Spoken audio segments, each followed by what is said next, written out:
Good morning, everybody. Welcome to today's webinar. My name is Christine Cieslak. I'm Head of Programs and Stakeholder Engagement for the European Association for the Education of Adults, or short EAA. We all love a good acronym in the Brussels bubble. Welcome, everybody. I'm so glad you joined me for today's webinar. We have very interesting guests and topics to talk about. But for now, I will hand over to my colleague Angeliki, who will do the introduction and give you a little bit of an overview about what it is that we're going to talk about thematically this morning. Lovely. Thank you so much, Christine. And yeah, for my part as well, welcome everybody. I am spotlighting for the case of the recording, two of our three speakers. We will be joined by the third speaker soon. So I will just start by introducing a little bit the topic of this webinar, but also the Just for All project that brought us here today. So I'm just going to share my screen if my computer lets me. I don't know why it doesn't, but yeah, okay, now it does. Okay, so spoiler alert. Okay, let's see. Present. Lovely. So today we will be talking about social innovation and the just transition. All of this discussion that we will have today will be in the premise of the Just for All project, and more specifically the Just for All MOOC, the massive open online course that we have created, which has as an objective to provide more of a comprehensive understanding of what is the just transition. That's in the name of the project, Just Transition for Adult Learning and Education, and see what this means for our contexts. In this MOOC, we have 8 modules, which means 8 webinars, as most of you know, because you have already received the invitation for the rest. And we will be covering various aspects of the Just Transition in adult learning and education. In this MOOC, if you follow the full Monty, then you will, of course, be able to get a certification. I am going to share after my speech the link to our platform so that you can have a look, and of course you can start your certification journey. You can either follow one module if you're really interested in that, or follow the full thing. You will be able to get an open badge in the middle of all your experiences. So we have already started with our webinars. We have already completed the first module, as the webinar is now also available in the platform, on the introduction to lifelong learning and adult learning and education for the just transition. And today we will be talking about social innovation and the just transition. Following that, in 2024, we will also talk about empowering and engaging vulnerable groups. We will talk about grassroots initiatives and community learning. And starting in 2025, our second round of webinars, we will talk about competencies for the future. We will talk about awareness raising. We will talk about strategic partnerships, and we will also work about innovative methods to promote just transition, such as gamification. So today, what do we perceive as social innovation? Because I know that this is a term that can mean several things for several people, especially if we're coming from different fields. But for us, let's say that we're talking about the development and the implementation of new strategies and ideas that address social challenges and aim to improve the well-being of individuals. And the word well-being will be quite prominent in today's discussion, because it is what differentiates a prospect of social innovation to growth-oriented innovation. So we're talking about specifically designed practices to tackle systemic issues and challenges in our social systems. So how do we do that in our little module? Of course, this is just an introduction. You can find more in the platform. we do that by addressing some very key concepts that are really bound to economy, because innovation and economy go hand in hand. So we start from the concept of social economy that encompasses more of a diverse range of organization, people, cooperatives, social enterprises coming together and building more sustainable livelihoods and fostering more of a community empowerment feeling. We're talking about a way to address these standards through adult learning and education and through designing more flexible learning pathways, which is also going to be something that we will talk about today, because it's a really key element in linking innovation, the prospect of innovation with adult learning and education, and at all times following a community-focused approach, because we know that adult education is more powerful in the community. It's more powerful in a more horizontal and non-hierarchical state. So moving from the basics of social economy, we're also touching what we call well-being economy, and in this well-being economy that we are envisaging, and we're envisaging adult learning and education having a really strong role in keeping individuals, in prioritizing the quality of life, in building sustainable livelihoods. We see that to do that, we have to focus on human and ecological well-being as the primary goals of economic activity, rather than the traditional metrics like the GDP. So in this, we see how our sector is really crucial in this process of rethinking education's role in this fostering of the community aspect of being together and of well-being together. I think Angela Davis had said in a really nice interview that self-care is promoted to be a really private concept, but in reality, historically, it has been a communal project. Well-being is communal. Well-being is something that we can all achieve only if everyone achieves it.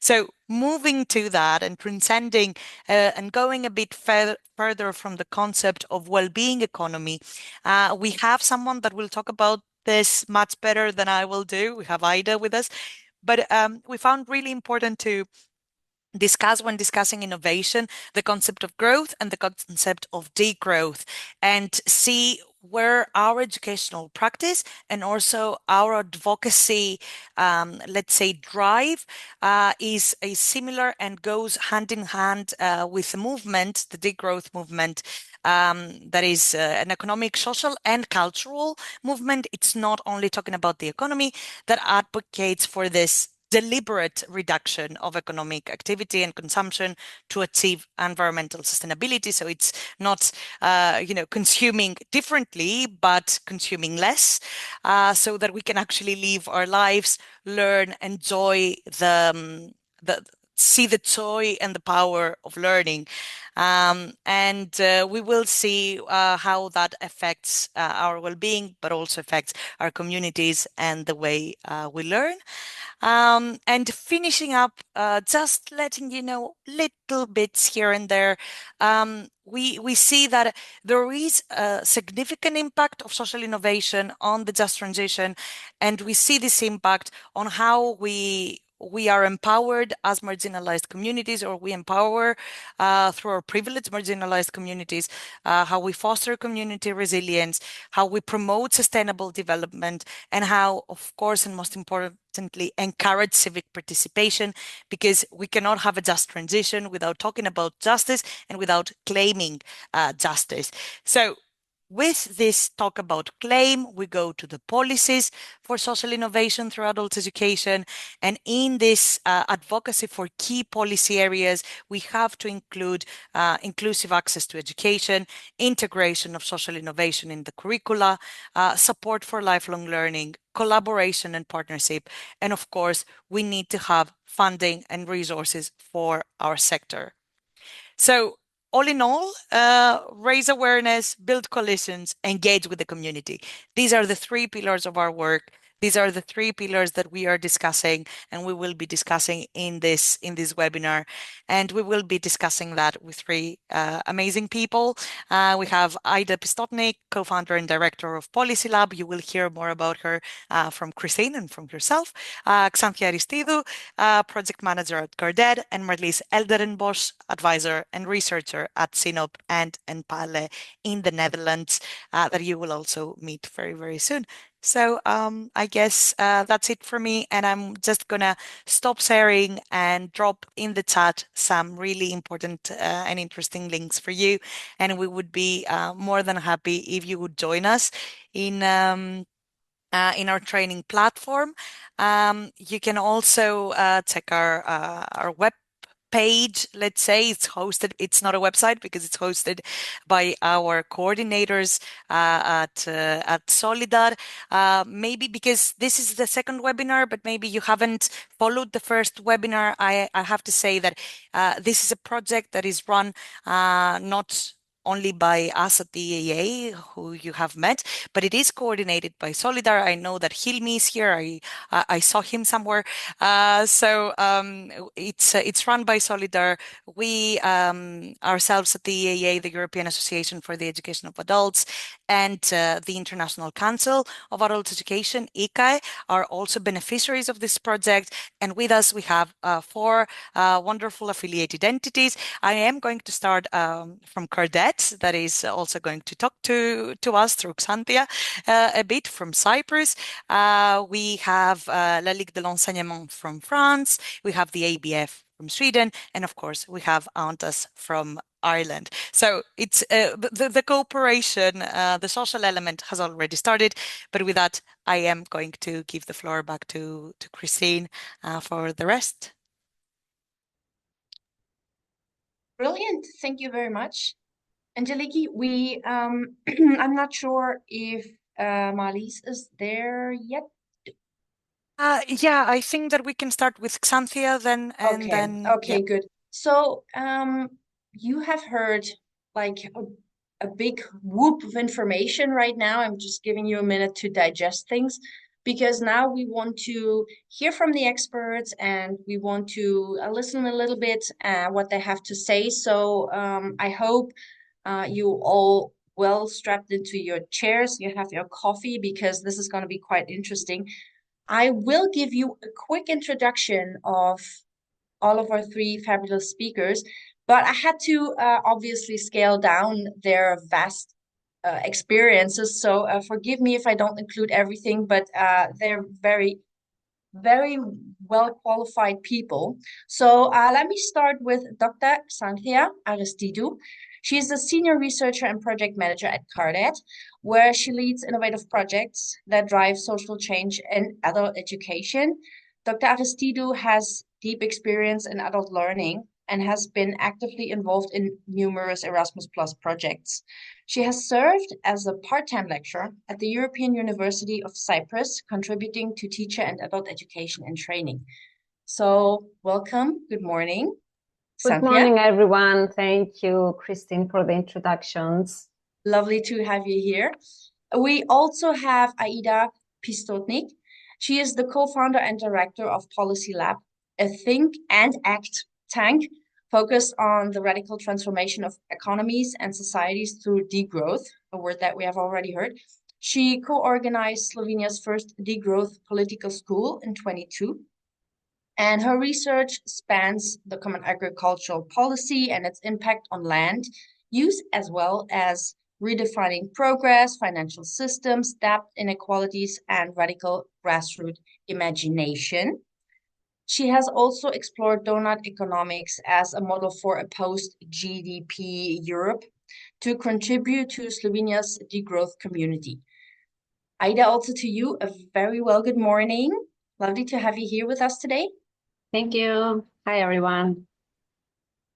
Oh, and by the way, if you are having any questions about anything that has been said, please let us know and we will direct them to the speakers at any time. Just whenever something pops into your head, just let us know. There's time where we will answer the questions, but you can raise them whenever. And then we also will have with us in 2 minutes Marlies Alderenbos. She is an advisor and researcher in the field of adult education with a specific focus on basic skills and lifelong learning.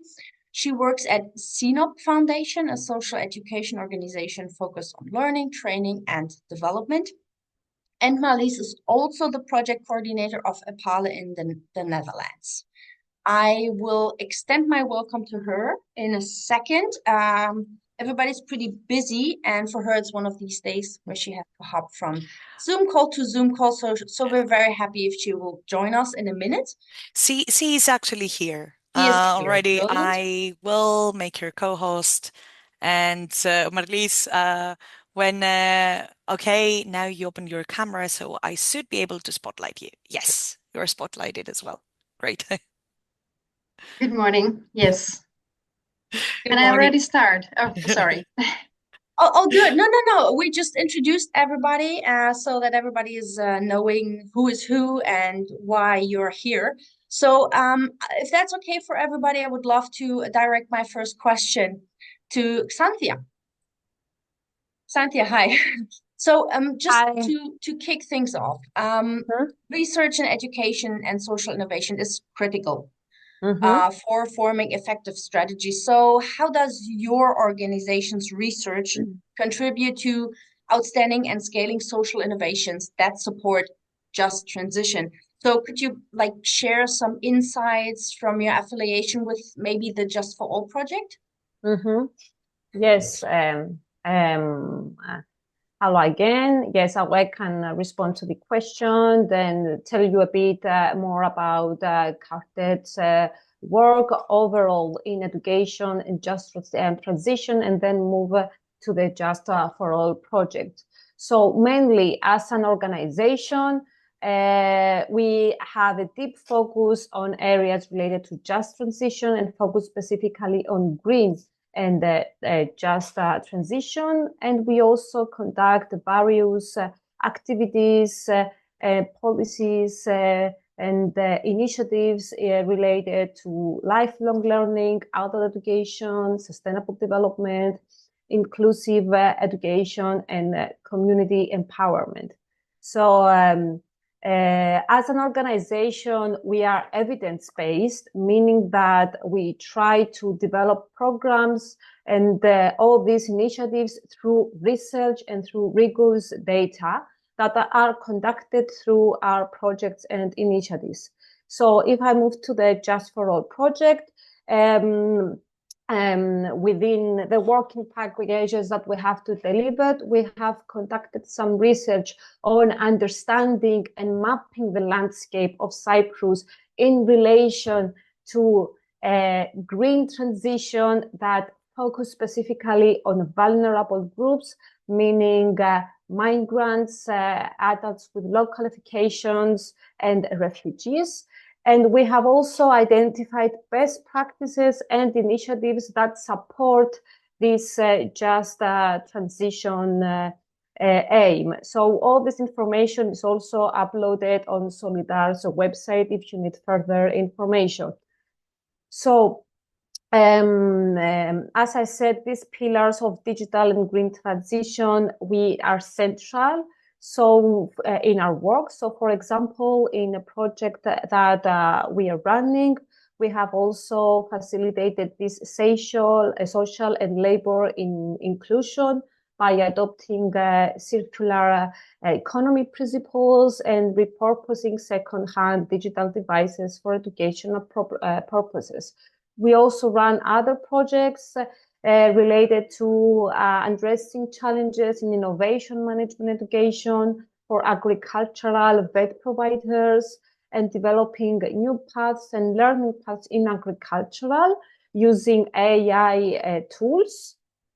And specifically for adult education, we have built strong relationships with the Cyprus Ministry of Education and Culture, and this collaboration also facilitates a lot the conducting of research for the Just for All project.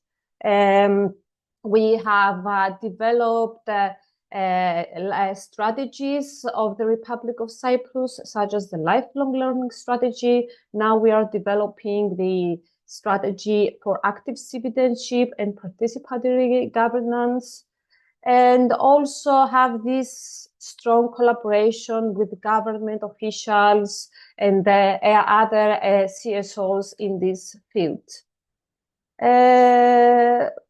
That's all. I think I don't have to go very deep into the rest projects. I don't know if Bambos is here and want to add anything about our role. Bambos is the executive director of CARDET, who has joined us today. So I don't know, Bambo, if you want to I think you covered everything. And if there is time later for discussion, I'll jump in. Thank you.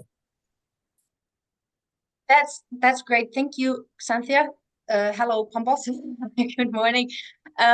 Just quickly for me, we have heard quite a bit of information also from Angeliki, and when we talk these big topics, we used to throw around very complex ideas and very big words. So just to latch onto one thing you said, Xanthia, if it's okay for you. Maybe not everybody knows right on the spot what you mean when you say community empowerment. I mean, it's a little bit of a abstract term. Maybe just in 2-3 sentences, what is it that you or CARDET understand when you say community empowerment? Of course.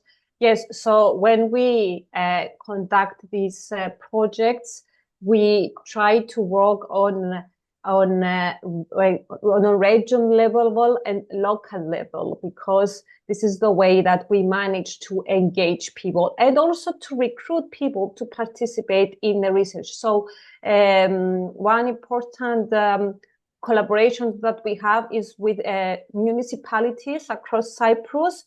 So from the municipalities of Cyprus, we can also manage and reach and say specifically some vulnerable groups where we conduct lots of initiatives related to green transition, because especially when we're talking about vulnerable groups, it's also a group that it's difficult to reach. So a way of targeting and reaching to this organization is through the local people that they already know them, they have developed a kind of relationship. So we are trying to work, let's say, on different levels, on a regional level with local authorities and stakeholders, and then we go into the second level of reaching to these people. So in this way, we manage to have this sense, let's say, of community empowerment and engagement with these initiatives. Thank you. Pambos, you were raising your hand. Yeah, just a twig, in addition to what Xanthia mentioned, the first simple example, we developed the strategy for Cyprus for civic engagement and participatory democracy. So for that, we actually had to work with all key stakeholders, youth organizations, rural areas, on what participation looks like and how that gets meaning. The second classic example, we are running now a project with UNICEF, funded by DG Reform, on the National Mental Health Strategy. And we are actually running co-design labs with youth in rural areas and marginalized groups to how to give them a voice on how mental health support should be provided to them. So these are just 2 quick examples. Thank you. And I'm just wondering, in your experience, is that something people welcome? Or is there hesitation when you really try to work with the target group and when you really try to address different levels? Is that something you feel there's a lot of hesitation and maybe a little bit of pushback, or do you, in your experience, does that work pretty well and people are grateful for being involved? That's a very good point. I think it depends. It depends on the key stakeholder, and it depends a lot also on how you show them the path that, if you participate, this is how it's going to work out, and here is the long-term impact. I think the times that we get hesitation is when we are not very successful in communicating the importance. But if we manage to do that, I think there is, people want that. I mean, it's very obvious that there is a need for that. Great. I love to hear that. I will just, before I get carried away, because I will just continue ask you questions. I will just, so that we give each speaker the chance to say something, I would just like to hand over to Marlies, if that's okay for her. So, Marlies, your organization aims to get educators, learning providers, and policymakers together to foster sustainability and resilience. So what are some of the most effective social innovation approaches you have seen in action, you yourself, and how have they helped communities navigate the challenges that ultimately come with a just transition? Yeah, thank you so much. And thank you for having me during this webinar. Yeah, I work at an organization as a consultant and a researcher in adult education with the main focus on basic skills like the literacy, numeracy, and digital skills. Of course, from the foundation of understanding the world we live in and to also take part in all the transitions that we're facing right now. And what I'm trying to do, like you said, is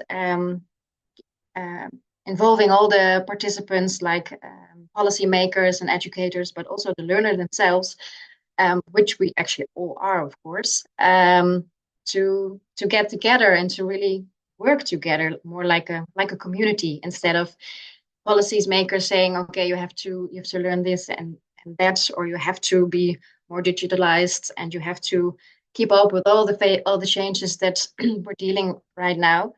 And I think one key trend I see in adult education, and it's also a few projects that I'm involved in, there is a growing emphasis on the learner's voice. And I already saw some people from AINTIS, from Ireland, who are, of course, the trendsetter when it comes to the learner's voice. But it's, even though it's like, yeah, of course, we have to learn to listen to a learner's voice. We all have a learner, and we all have our voices. And I think it's much more important to really start listening to what everyone wants to learn, and perhaps also why we want to learn the things that we have to learn. Because everyone, even though it doesn't really matter in which way you are educated. I think we all see the changes that our society is facing nowadays, and we all have this urge, of course, to give our part to a much more sustainable world and to take part in all the digital things that we're dealing. But I think there's, even though it's also in adult education, of course, very common that we listen to what the learner wants to learn. But I think there's a real shift, and I think that's also a really good trend actually to see that it's not like the teacher passes down knowledge to a learner, but we really work together as a community. It's also a bit like something I was telling about this community development, I think.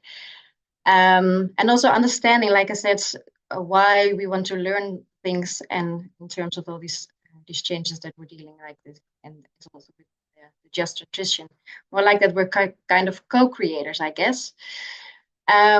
I see a lot of beautiful things happening in different kind of projects, also around the learner's voice, but also more like this co-creation of knowledge, and that we all are facing these challenges, and some people have more difficulty in facing them. But like when we try to be more like co-creators from each other or to each other, I think that will help much more. And see, for instance, in the Netherlands, we have all this, of course, everyone has them, the suppliers of electricity and gas and everything. And there's this beautiful initiative that are energy coaches, like just volunteers, but also professionals who offer themselves as volunteers. They go into all these neighborhoods and they explain to people what kind of all kinds of practical advice, and assist people in making, for instance, greener choices, and how they can play their part in a more sustainable world, in a more greener world. Because I think, and I do believe, everyone wants to live in a healthy world and in a green world, and wants to do something. But sometimes, for instance, this green transition, it's like all this overwhelming information and all this, it's such a big thing, and sometimes very scary as well when you look at the much more younger generation.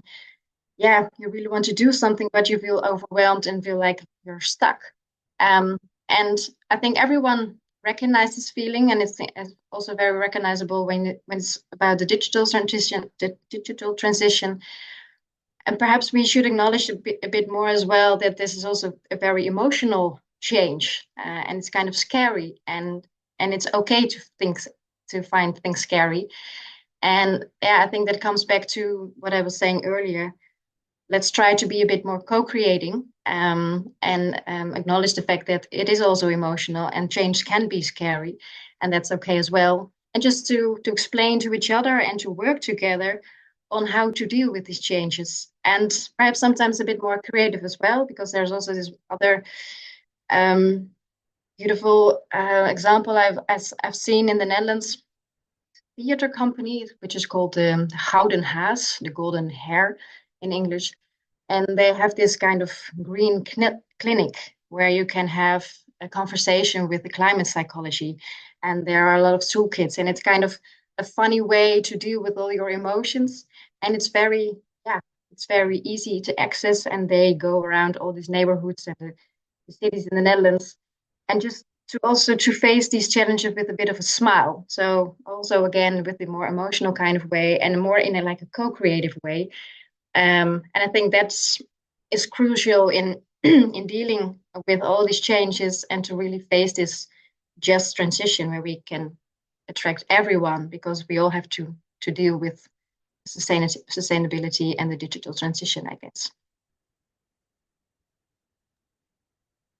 That is great. I'm just thinking of I have two follow-up questions, if you allow Yeah, of course. me. One thing is we're talking about challenges, and you've mentioned challenges, and from where I understood that you're saying it's somewhat of a scary process for the individual to go through. I mean, obviously, change always makes humans feel uncomfortable. It's always more comfortable to stay within your routine. But what would you say, like really briefly, just list what are like 2 or 3 other main challenges that you're facing in the context of a just transition? I guess also a lack of knowledge and a lack of skills on how to face these challenges, aside from the emotional things. I guess a lack of knowledge. I know we have all this kind of fake news around us, and all kind of hearsay. Oh, this is very expensive to do this or that kind of thing, or you really don't want to get in that kind of things. It's also has to do with the lack of knowledge and the lack of skills on how to really face them, and to what to do and what not to do, I guess. So it's like a multi-layered approach that we really have to go for. I was hearing from when Xanthia was talking, they were saying something around we have to engage people, we have to make them become more active, but also that they have experienced people react rather positively in being involved and being addressed. Would you, Marley, say that's a little bit of maybe a positive self-fulfilling prophecy, if you want, that if you engage people more, because you've mentioned there's a growing interest in the learner's voice, so maybe it's a bit of an self-fulfilling prophecy, if you will. If you engage people more, there will be a growing interest, or would you say you rather have to like push people really to become more interested? Yeah, perhaps it's a bit of both. Okay. But I think if you're also just approaching people like I'm going to tell you what you should know and what you should do, and this is the way you should act. I think it's not helping. And it's like everyone has a voice and has something to say. But perhaps it is a bit like when you mentioned like a bit more pushy, that you really have to push this voice, that it's actually being told and being heard and everything. So I think it's a bit of both. I think we're not supposed to say push. I think we're supposed to say proactively engage. Yeah, so I think let's go with that. Yeah, what was I meaning? Let's go with that. No, but you know what I mean. Like with pushy, I mean it just goes in line with what Xanthia already said. When you engage people, they react positively, and then you can go from there. Brilliant. But just being mindful of the time, I would like to include Aida as well in our conversation.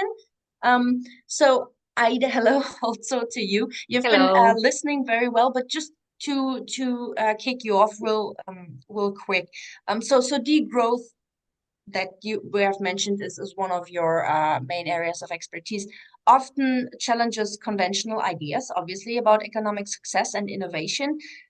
So for our webinar today, could you explain how your work redefines innovation in the context of degrowth, and what role the community play or community action plays in promoting these new ideas? Yeah, great. All great and interesting questions for sure. I prepared a short PowerPoint presentation just to make sure that we are on the same page when we are talking about degrowth, because I'm not like really sure how well people here gathered for this webinar are actually acquainted with.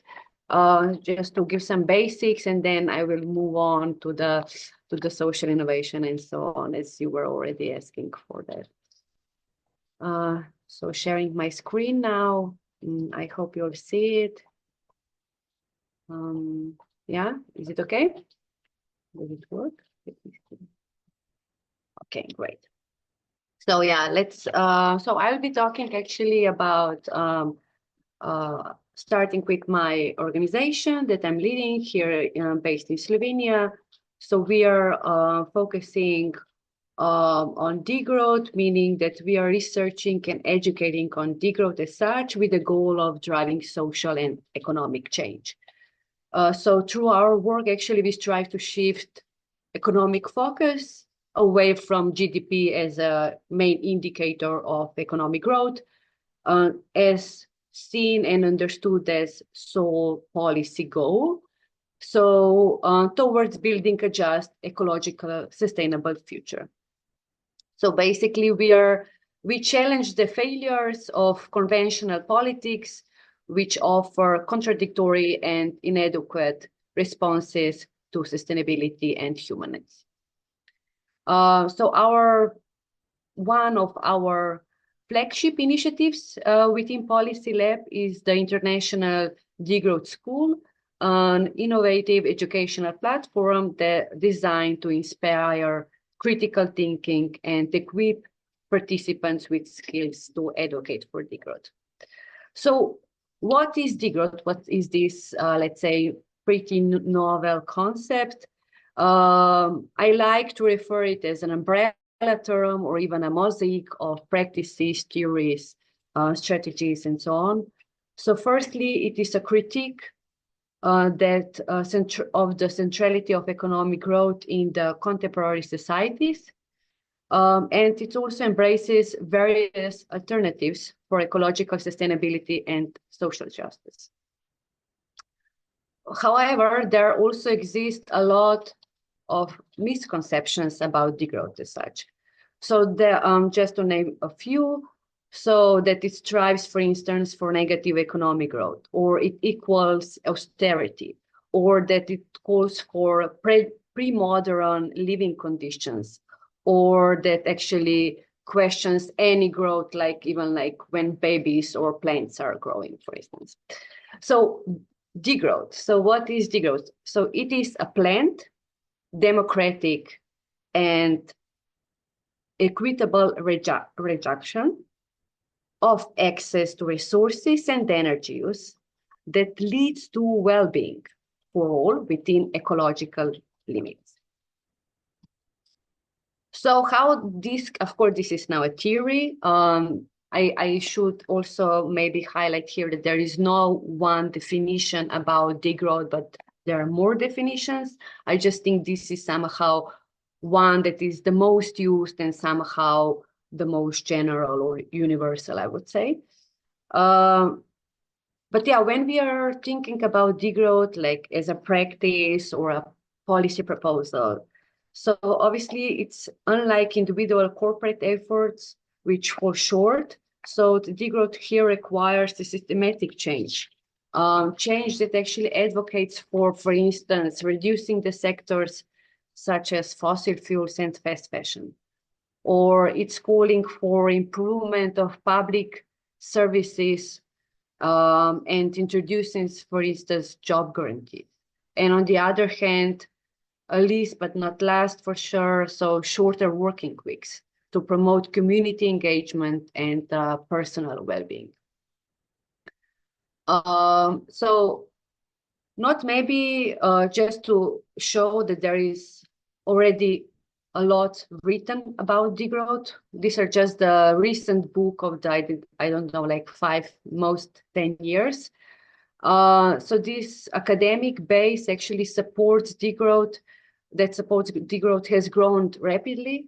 Just maybe to say that there is now more than 600 scientific studies, and there is more than, let's say, around 400 identified policies, instruments outlining practical strategies for transition. What was already mentioned, so if influential concepts such as donut economic model have inspired cities like Amsterdam and Brussels to rethink, for instance, urban planning. And also there are so-called well-being economy governments partnership that are underlying growing global consensus on the need for economies that prioritize environmental sustainability and human well-being over mere profit. So just to show you maybe when we are talking about degrowth and when we are criticizing economic growth and its main indicator GDP, actually what degrowth sees and understands as just transition, right? So degrowth actually is criticizing economic growth as because it is a cause of so-called polycrisis. So it's about term of global social ecological polycrisis that we are living it now through, right? So on the left, you can see a degrowth donut framework. So these are this green circle. And on the right, you can see indicators that are used for the so-called donut on the left. So actually what this degrowth donut framework here shows, I'm sorry if you're not familiar with the illustration, but I will explain it. So human use of Earth, as you know, is like that we are using it as an infinite source of resources, as you all aware, which means threatening the planet's ability to sustain human society and non-human life, right? So for that, degrowth is advocating for a global systemic change.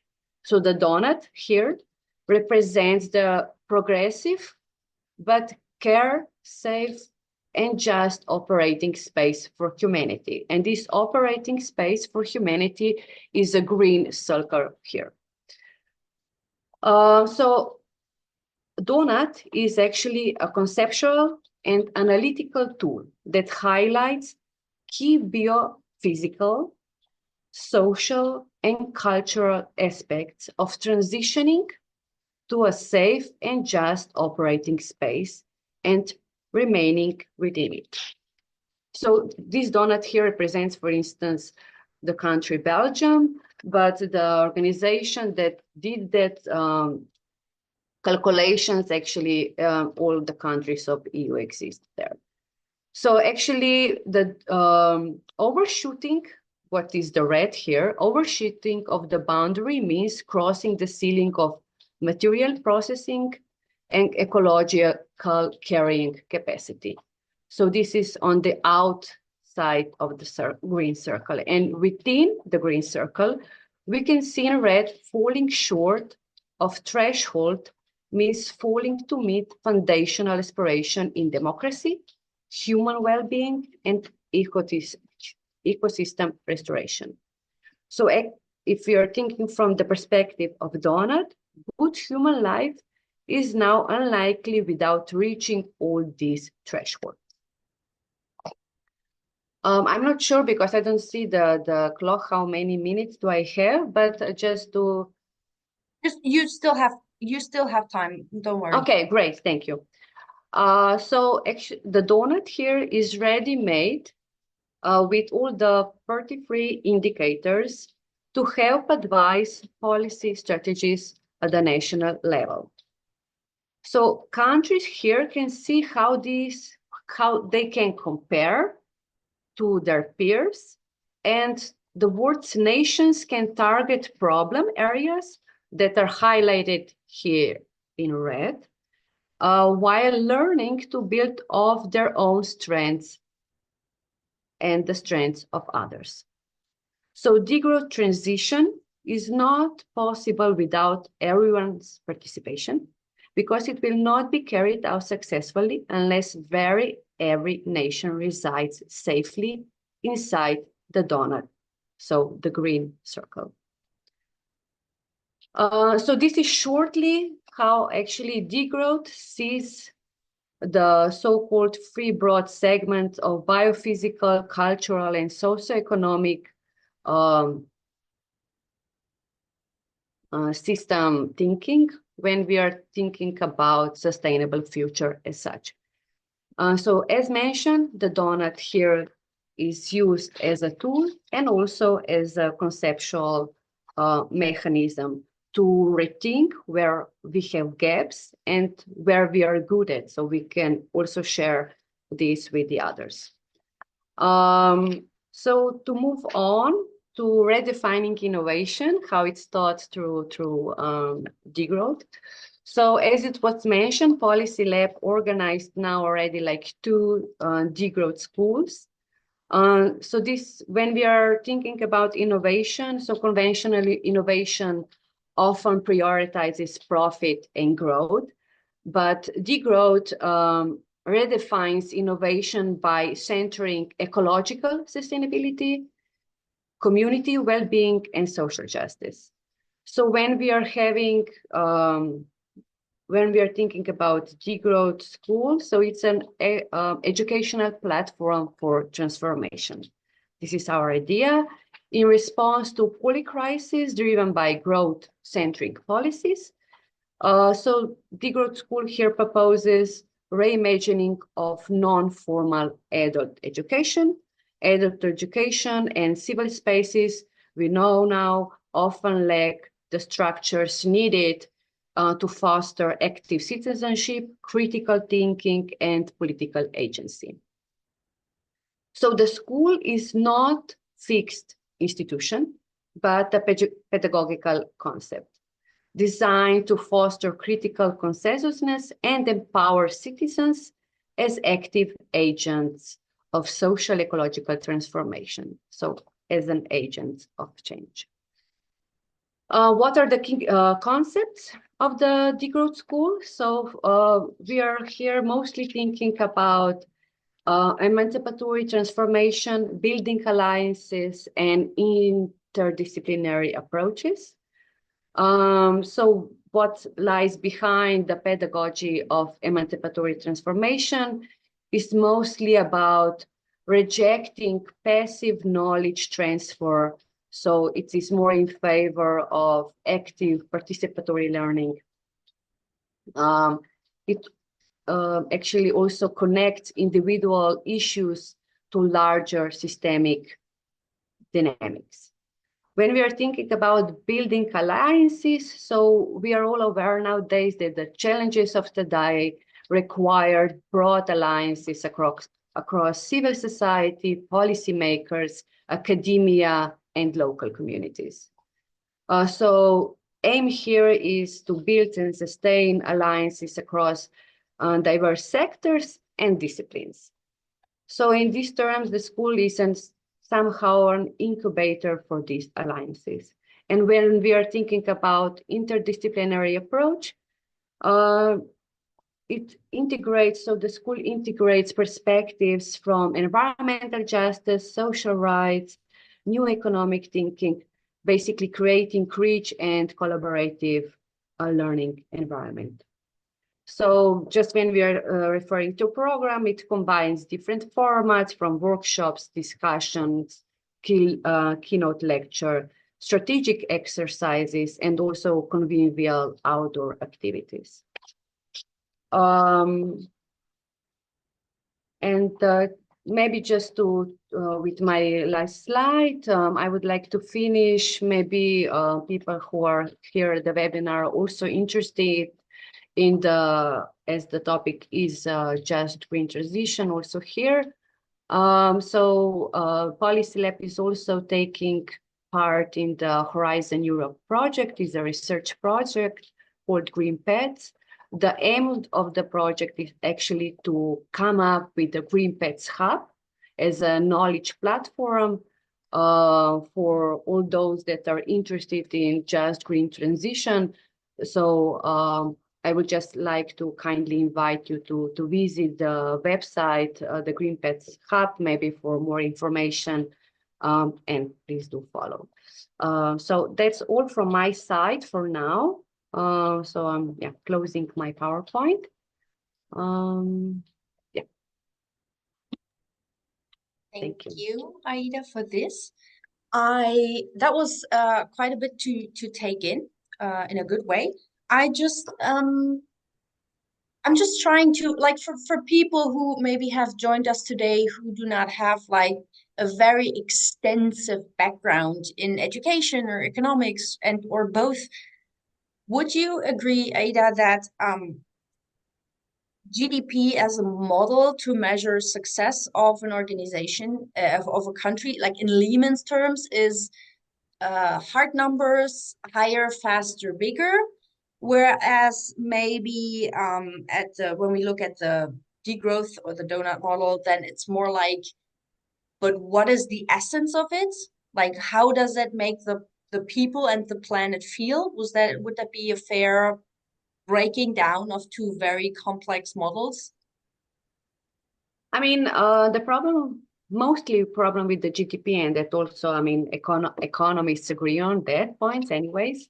So the problem with the GDP is very simple. So it does not firstly differentiate between, you know, good or bad, right? What I mean with it, it doesn't differentiate with good and bad production, services, whatever. What that means is that it counts the same when the state or the government invest into, you know, education, science, culture, and so on. And also it counts the same if the governments invest in, you know, warfares. So it doesn't differentiate at all, right?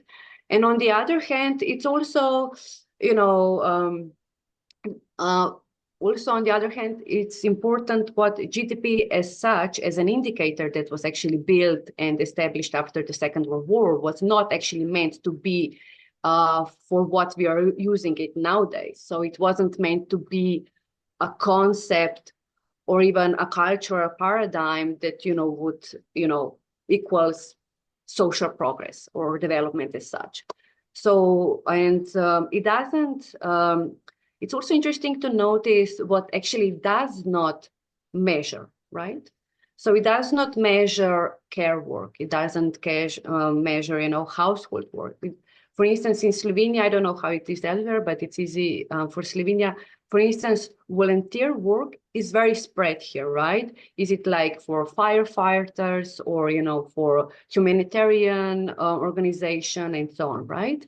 Or even in NGO sector, you know, volunteers are very common, you know, base. So volunteer work obviously is work, but is volunteer, but this one again is not counted into GDP as such as into its metrics, right? So sorry. So I was thinking, oh, and just briefly to interject, we are opening now the floor and the time for your questions. So if any thing just got stuck with you, you have a question, emotions, or any comments, you can either raise your hand and ask directly. You can, if you don't feel comfortable doing that, you can do it with your camera off, but you can also just drop the question, as Angeliki just said, in the chat, and we will further it. But if it takes for you a little bit to write things down and collect your thoughts, please do that now, because then we can forward the questions to our speakers. And that is, if you didn't understand something, if you disagree, please, especially if you disagree. If you agree, or if you have any emotions or other thoughts happening in your head right now. So just one more thing, Aida, because I was trying to really oversimplify the two things you're comparing, because my first reaction would be, okay, so GDP is oversimplified. It just looks at the how much and it doesn't look at the what, whereas degrowth looks at the what and good or bad question mark. So my first instinct would be to, okay, this is fairly obvious, which is the superior model. Society develops, our world becomes more complex. So why not adjust an overly simplified model that does not represent where we at a civilization at the moment? So why, in your experience, is not everybody jumping on that immediately, saying yes, let's do it? What is your thoughts on that? That's brilliant. Yeah, I think, I mean, why no? I mean, obviously there is like growing community in, you know, in scientific world, also growing community within politicians or policymakers. I mean, last year there was like a second political conference hosted by European Parliament and co-organized by European Commission, so-called Beyond Conference. You know, international degrowth conferences as scientific bubbles are happening every 2 years. So it's obvious that these kind of communities are growing. But what is also obvious, on the other hand, is very hard somehow to overbridge with some kind of alternative thinking or different thinking or alternatives in general into the mainstream. Meaning the mainstream here, especially coming from economic understanding of society and of the globe as such. So meaning that we should produce more and consume more, because this actually how our economy works, right? Because our economy can be developed or can be successful if we produce and consume more, right? Things. So, and here is this paradox, because when we are, you know, shifting the system in a sense of, you know, putting other values on the top, highlighting other things and other sectors, obviously the profit, it's not the number one priority. So we are also thinking about, you know, not just cultural shift, but actually about how society is organized by other values. And of course, this is not something that everybody are eager to see. And it's also exhausting, isn't it? We just said a couple of minutes ago, it's so much more convenient to feed into the known and what we've used to and to our routine, and then come with a model that's quite frankly a lot more complex. That's exhausting. Who wants that? So yeah, I can see that. But I admire your resilience in that regard. You standing in for something that's very important. Obviously, that's essential for us moving forward. So thank you for your effort. Thank you. Thank you for inviting. If I would be so resilient in that. Brilliant. Okay, so if we don't have any questions just yet. Oh, Angelique was raising her hand. Yes, of course. Yeah, maybe like just to briefly jump in, because I mean, like working on the content and like having met all of you, like I already knew the work, but there's always something new in a discussion that you tend to think about. And like what I'm thinking is that essentially where we end up constantly in these talks. And it was actually interesting that in the previous webinar that we had, someone, I believe from Ireland, actually mentioned degrowth, even though we hadn't already done that. It shows that there are movements, especially in our communities and especially in contexts of systemic exclusion, where you see people striving for this change. And I heard that with what Xanthi and Marlies also said about community development and community engagement, true community engagement in that, because this is not something that someone can do alone. It is not a top-down approach. It's always like a horizontal approach.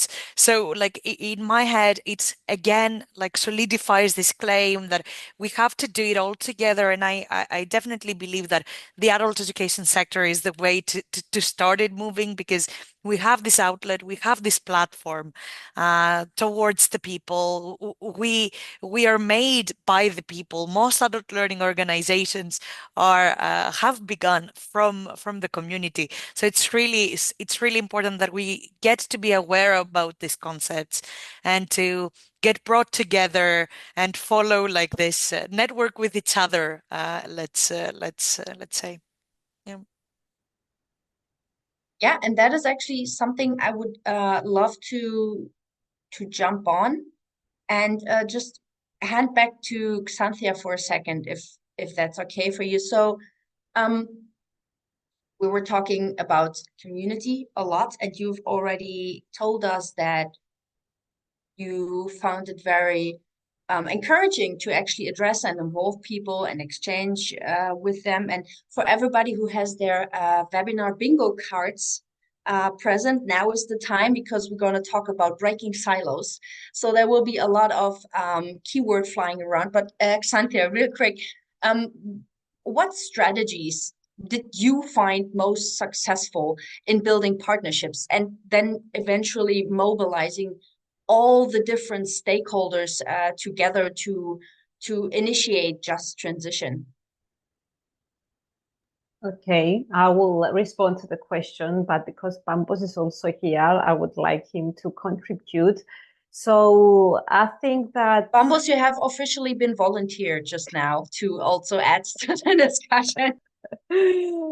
Yes, so I think one important strategy to be engaged, to manage to engage communities is first to build collaboration with the, let's say, major stakeholders in the different communities. For example, CARDET has collaborations and have signed memorandums of cooperation with the municipality of Nicosia. We have also the capital of Cyprus. We have also established collaborations with smaller municipalities across the Cyprus. So every time that either we have a project or these municipalities run some initiatives that either focus, let's say, on Erasmus projects or on any initiatives that they want some assistance.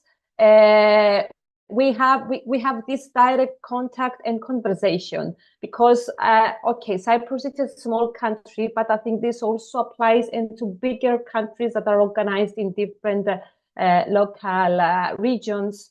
So we first have a long and established collaborations and cooperations that are mutual. We also give and we also take. So I think this is the one strategy that comes to my mind. I don't know, Pampos, if you want to add anything. I think with the short answer to that is we have to build trust. I think it's the number one for everything. So what Xanthia just described, collaborating and building trust is the best first step forward, because without that, it's very difficult to manage multi-stakeholder interests, needs, and so on. That is really a nice word. I think that's very important here. Just connecting everything. If people want to follow new ideas and trying to fathom new concepts, I think trust is actually a really partial integrational part that we should look at. I was thinking about what Marlies was talking about, the lack of skills and knowledge. There's emotions. There's a little bit of scary things attached to adjusting to new concepts. How would you think, or what are your ideas on concepts and practices of social innovation, how they can be integrated more systematically into educational curricula and community development programs? Is there anything you have in mind? Yeah, I was thinking about the question. It's a big question. But I think to integrate it more in curricula is also about acknowledging the fact that because I was seeing a question popping up on how to integrate more vulnerable groups and to reach out more to them. I think it's also about acknowledging the fact that we as educators or as policymakers should be open to the fact that we don't know everything as well. And that we also have to work together and to have to be open to what also more vulnerable groups have to say. And integrating this more into like curricula, it's about, for instance, like for educators and teachers to explore your own world a bit more as well, to be open to more new ideas. And I think when you look at education itself, it's kind of traditional. I see in the Netherlands, of course, a lot of things happening, but it's still about the teacher who has this program and okay, let's go for it. And it should be much more open to, okay, what is your situation? What do you need? What would you like to learn? And why do you want to learn it? And if we start doing that a bit more and more and more, it will also go up to more different kind of levels, different kind of stakeholders.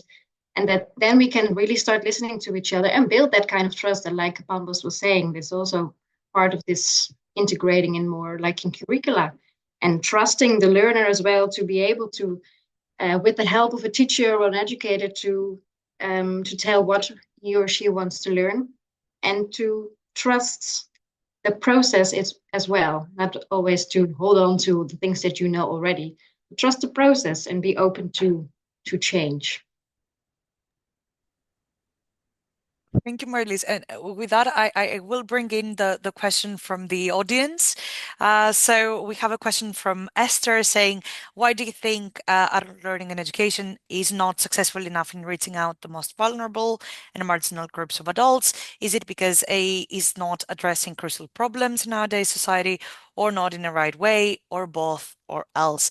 Well, to that, I will start before giving the floor to Xanthia and say to Esther that our next webinar, actually on the 19th of November, will be discussing exactly that. We will be talking about grassroots initiative engagement in contexts of systemic exclusion, of hard to reach learners, and so on. So 19th of November, 10 to 11:30, we will really be getting into that. But yeah, in that we have quite a lot of information on it. But I will just close up and say that it's not exactly nobody's fault and it's everybody's fault. Like, meaning that it's not that we are not addressing crucial problems, because I know we are, but it's in the system that we're all working in. The lack of funding towards adult learning and education organizations, the lack of space, the lack of time of the individuals to engage in learning, the lack of motivation to engage in said learning, because everything at this point is really labor market oriented. And if it doesn't give you, like something that you can use to be employed when you're struggling to survive, then and if you're not given any other opportunity, how would you reach the point to go and follow the joy of learning?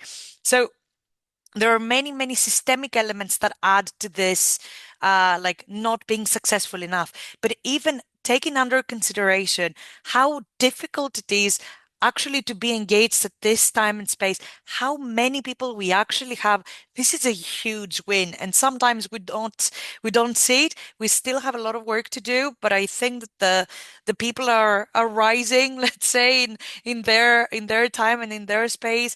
And we are trying, everybody's trying our best, but we have to fight more for a systemic change if we want to see actual change at all times. And I give the floor to Xanthia.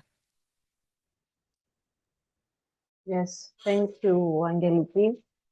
So I just wanted to just to share, let's say, some thoughts that perhaps maybe we should switch our engagement and awareness activities. And for example, when we had a focus group discussion on a project aiming to build collaborations between stakeholders on promoting upskilling.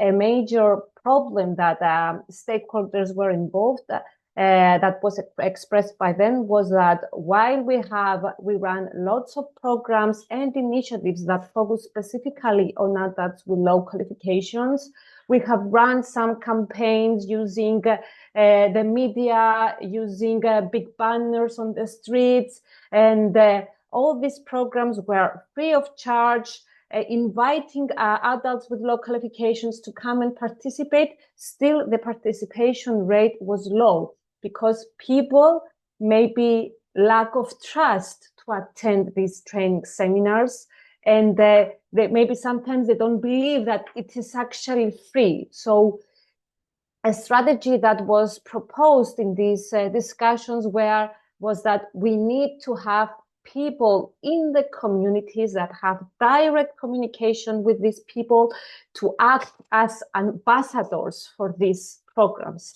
Otherwise, it will be very difficult to recruit them because they lack of the trust. And also, especially, let's say, vulnerable groups are not accustomed to get trained in these ordinary classes and mainstream ways of learning. So we also need to think of alternative ways of engaging these people. This is a suggestion. Can I jump in quickly? Okay, 2 quick comments. I think the first, if you want to see why this is not happening, take a look at the budget distribution of Erasmus. Adult education gets 5%. All the rest get double or triple or quadruple. So I think that is not a policy priority, whether we like it or not. That's the truth. Second important aspect is that we here are believers of adult education, but not everybody is. And until we get the value of this, I think, then it's going to be even worse for the marginalized group. And what Angeliki mentioned, the labor market-driven decisions for everything, leaving aside everything that has to do with well-being that is not necessarily commercial or labor-driven, it's a problem.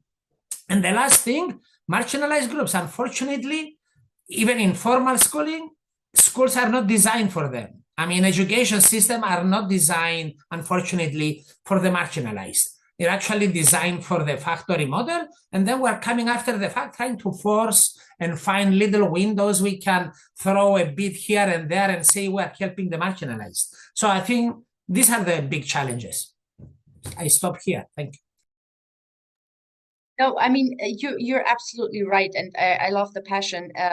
But just to give Aida the word before we have to wrap up, because she is actually the one that walks around and talks about the model and why it is important. So, like, in your experience, how do you gain people's trust? How do you talk to them in a way? And I'm talking about different stakeholders. If you have experience with politicians, what's the difference with politicians and communities? Just to hear your experience as well. Yeah, thank you. I will try to be as short as possible anyways. But the thing is that what we are trying to do with our research and actually also with the true education is so-called public discourse shaping, right?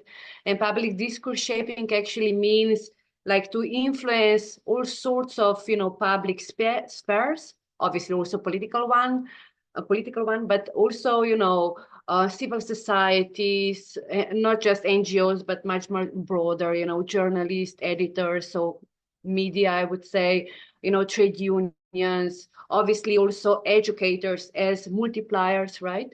Or maybe also some, as Xantia was saying, and also Marlies was saying, just going into their way, actually towards them, saying, identify and map. Actually, if you really want to make some kind of contribution towards, some kind of transformation or change, this is not going to happen just because we believe in something different, right?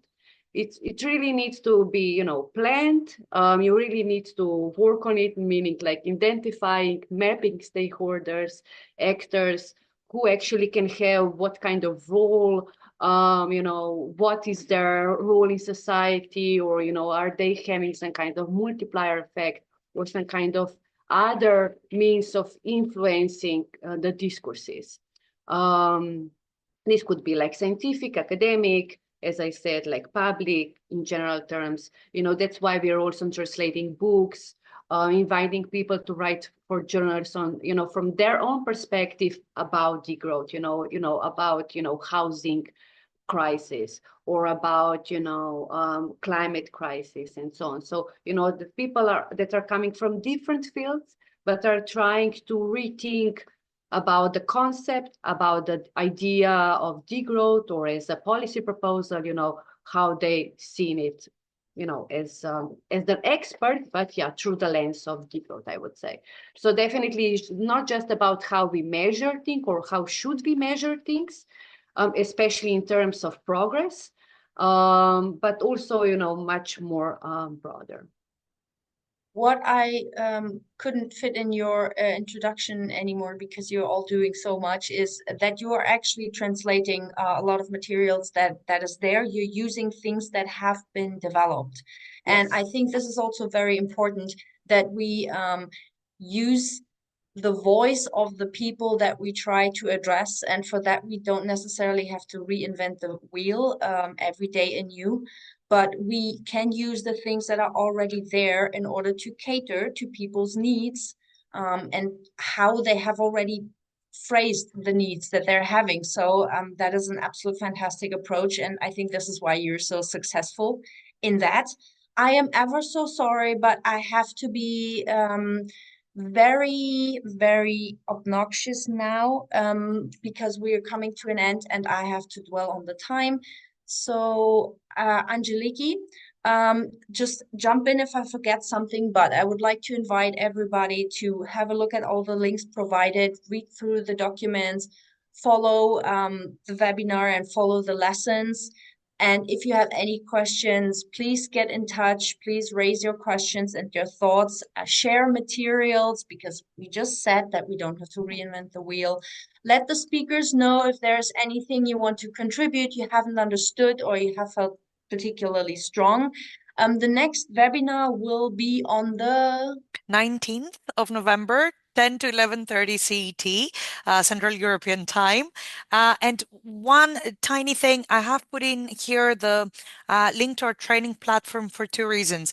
First reason, because we would like you to follow the full thing and not only this webinar.